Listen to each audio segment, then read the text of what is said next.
మాజీ ముఖ్య అతిథి మున్సిపల్ చైర్మన్ గారికి, వేదికను అలంకరించిన మాజీ మున్సిపల్ చైర్మన్ మరి పెద్దలు తులసిరెడ్డి వెంకటేశ్వర గారికి,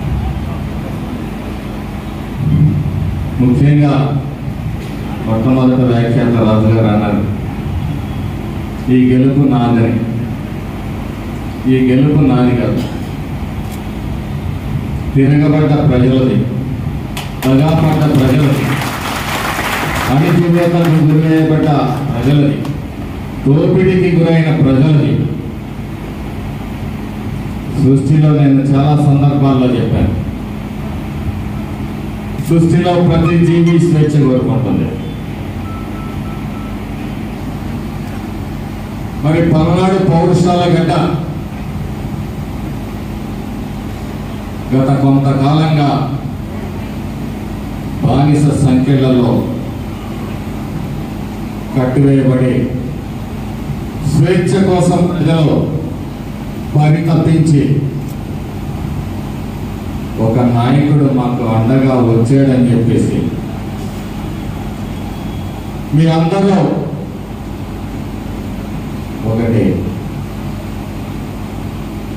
మీ అందరూ స్వేచ్ఛ కోసం అయితేనేమి, మంచి కోసం అయితేనేమి, సంక్షేమం కోసం అయితేనేమి ఆలోచించి మరి ఈ అఖండమైన విజయాన్ని చేకూర్చిన మీ అందరికీ కూడా పేరు పేరున ధన్యవాదాలు తెలియజేస్తాం. రాజ్యం వెళ్తా ఉంది, ఏ భూమి ఎవరిదో తెలియదు. చాలా మంది ప్రహరీ గోడలు అడావుడిగా కట్టుకుంటున్నారు, ఒక రూమ్ వేసుకుంటున్నారు, ఒక మీటర్ ఏర్పాటు చేసుకుంటున్నారు. డబ్బులున్నా లేకపోయినా ముందు దాని రక్షణ కోసం ఎంతో కొంత ఏర్పాటు చేసుకోవడం తాపత్రయం. మీరు గోడలు కట్టుకున్న ఆగవు, గోడలు కట్టినాయి, బిల్డింగ్లు కూడా మాయమైపోయినాయి. చివరికి ఇక్కడ ఆంజనేయ స్వామి కూడా పాపం నా పరిస్థితి ఏంటనేది చూసే పరిస్థితి.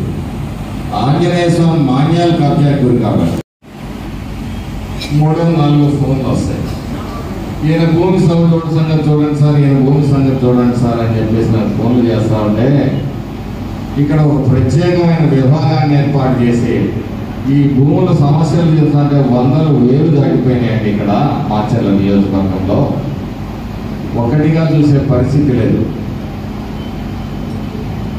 కాబట్టి ఆ రకమైన రౌడీయిజం, గూండాయిజం తోటి ఇక్కడ పరిపాలన సాగింది. 22A ఒక యాక్ట్ తీసుకొచ్చారు జగన్మోహన్ రెడ్డి. 22A యాక్ట్లో పెట్టేస్తే మీ భూమి అమ్మటానికి కొనడానికి కుదరదు. ఈయన పెళ్లి పెట్టుకున్నాడు, కూతురు పెళ్లి, ఇదన్నీ పెళ్లి చేద్దాం అనుకున్నాడు.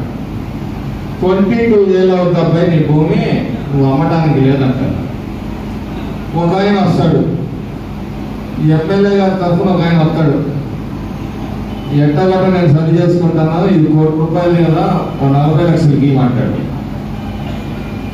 చివరికి అడ్వాన్స్ చేసి 50, 52, 51 ఖర్చరైంది.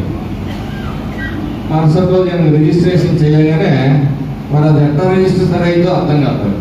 తెలిసి ఆ భూముల్ని కొనటం, ఈ విధంగా మొదలుపెట్టిన ఈ మాఫియా సంస్కృతి రాష్ట్రం మొత్తం తాగేసింది.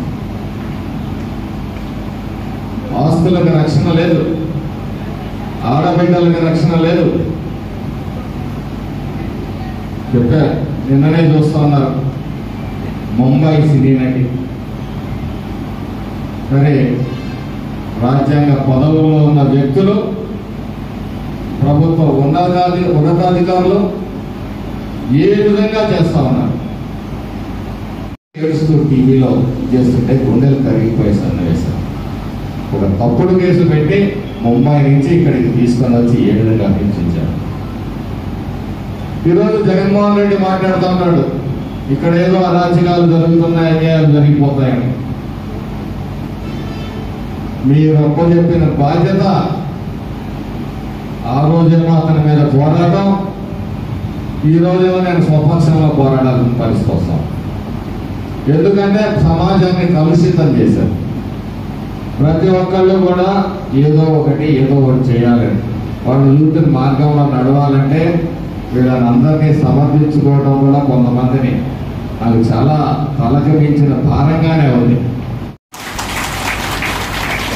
అక్కడో ఇక్కడో చిన్న చిన్న పొరపాట్లు జరగచ్చు. కాకపోతే చేతనైన వేళ సామరస్యంగా ఇబ్బందులు లేకుండా చేసే ప్రయత్నం అయితే చేస్తాను.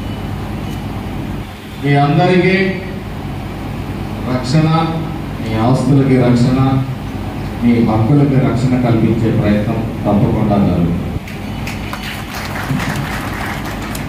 తెలుగుదేశం పార్టీ సామాజిక న్యాయం అని చెప్పేసి వైసీపీ నాయకులు మాట్లాడతారు. సామాజిక న్యాయం అంటే సమాజంలో అందరికీ ప్రతిఫలాలు ఏదైతే అందిస్తుందో అది సామాజిక న్యాయం చేసినారు. ఈరోజు మాచర్ల నియోజకవర్గంలో మేము మొట్టమొదటి ప్రాధాన్యత అంశాలుగా సాగునీరు, తాగునీరు, మెరుగైన వైద్యం, మెరుగైన విద్య, ఉపాధి అవకాశాలు అనేది మరి ప్రభుత్వం మేనిఫెస్టోలోనే ఉంది. చాలామంది పిల్లలు వచ్చేసి ఉద్యోగం అంటుంటే ఒకసారి సమాధానం చెప్పలేక కూడా కోపం కూడా అవుతారు. ఉదయం 7 గంటల నుంచి రాత్రి 11 గంటల దాకా ఏదో ఒక సమస్య. ఈ 20 ఏళ్ల సమస్యల్ని ఒక్కరోజే తీర్చాలంటే సాధ్యమయ్యేది కాదు. అది ప్రజల సమస్యలు కావచ్చు, మా పార్టీ కార్యకర్తల సమస్యలు కావచ్చు. మా పార్టీ కార్యకర్తలు కూడా ఈ సందర్భంగా చెప్తాను, ఇంకా 4 సంవత్సరాలు 9 నెలలు పదవీ కాలం ఉంది. చంద్రబాబు నాయుడు గారు ముఖ్యమంత్రిగా ఉంటారు. ఈరోజు ఈ రాష్ట్రం సుడిగుండంలో నుంచి మరి ఒడ్డుకు చేసే ప్రయత్నంలో ఆయన అహర్నిశలు పాటుపడుతూ ఉన్నారు. మరి జగన్మోహన్ రెడ్డి తాడేపల్లి ప్యాలెస్ లో కూర్చొని అడుగు కదలకుండా బయటకు రాకుండా గడిపాడు 5 సంవత్సరాలు. మరి 73 ఏళ్ల వయసులో చంద్రబాబు నాయుడు గారి తాపత్రయం ఈ రాష్ట్ర ప్రజల కోసం, ఈ రాష్ట్ర భవిష్యత్తు కోసం, ఈ రాష్ట్రం మరి పరిస్థితిని చక్కదిద్దే ప్రయత్నంలో, అలాగే ఎవరైతే ఈ రాష్ట్ర ఖజానాన్ని లూటీ చేశారో మరి వాటి మీద మరి సరైన విచారణ జరిగేందుకు మరి ప్రయత్నాలు, అలాగే అనేక రకమైన మార్పులు, చట్టంలో ఏ మార్పులు తీసుకురావాలి, ఏం చేయాలి, ప్రజలకు మెరుగైన ఇది ఎలా కలిగేయాలని సంస్కరణలు తీసుకురావడానికి ఆయన నిరంతరం కూడా అధికారులతో చర్చలు జరుపుతారు.